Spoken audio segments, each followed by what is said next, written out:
बिस्मिल्लाहिर्रहमानिर्रहीम। 2 माह से कोई मेरे दरवाज़े पर रोज़ाना कचरा फेंक कर चला जाता। बड़ी कोशिश के बावजूद वो पकड़ में नहीं आया। अहलिया ने कहा, यकीनन ये मोहल्ले का कोई ऐसा बंदा है जो फजर की नमाज बाकायदगी से पढ़ता होगा और मस्जिद जाते हुए ये कारनामा सरअंजाम देता जाता होगा। अब मसला था, मेरा अपना ईमान पक्का नहीं, कच्चा मुसलमान था। रोज़ाना 10 बजे उठकर फजर कज़ा पढ़ा करता था। 20 दिन कबल मैंने अहलिया से फजर में उठाने का कहा तो अहलिया हैरान, कहीं यहाँ सूरज मशरिक़ की बजाय मगरिब से कैसे निकल रहा है। खैर, इन्होंने मुझे अगले रोज़ फजर के वक्त उठा दिया।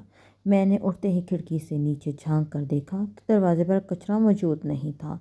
फटाफट वज़ू किया, खिड़की के पास ही मुसल्ला बिछाया और 2 रकत सुन्नत खटाखट पढ़कर फिर से झांक कर देखा तो कचरा दरवाजे पर पड़ा मेरा मुंह चढ़ा रहा था।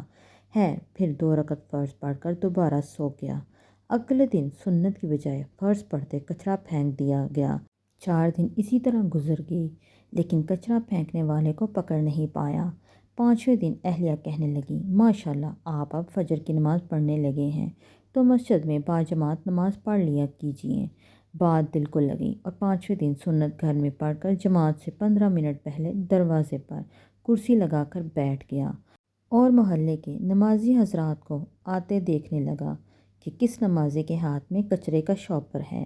लेकिन अफसोस, सारे खाली हाथ आते दिखाई दिए। नमाज पढ़कर आया तो दरवाज़े पर कचरा मौजूद नहीं था। 1 हफ्ते मुसलसल पाबंदी से बाजमात नमाज पढ़ने के बाद मैंने अहलिया से कहा, बेगम अब कचरा फेंकने वाला शाहिर डर गया है।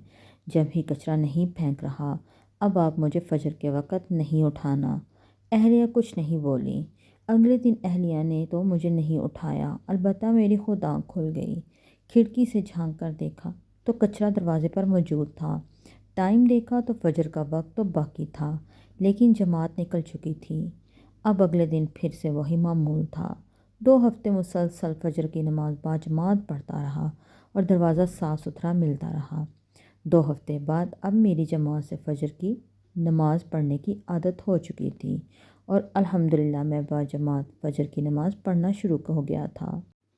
फिर कुछ दिन बाद रात के खाने में उस कचरा फेंकने वाले का जिक्र आ गया।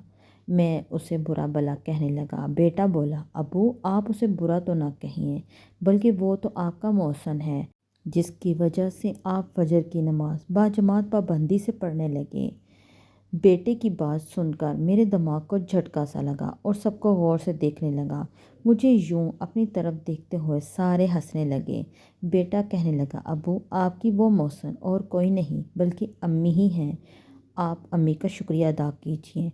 मैंने अहलिया को देखा तो कहने लगी, जब घी सीधी उंगली से ना निकले तो टेढ़ी उंगली से निकालना पड़ता है। ये सबक है सब बीवियों के लिए कि वो चाहें तो अपनी औलाद के अलावा अपने खावंद की भी तरबियत कर सकती हैं। हाँ, अगर वो ख़ुद तरबियत याफ्ता हों। काश कि ये बात तेरे दिल में उतर जाए। मेरी वीडियो को लाइक और शेयर करें और मेरे चैनल को सब्सक्राइब करना ना भूलें ताकि आने वाली वीडियो आपको बआसानी मिल सके।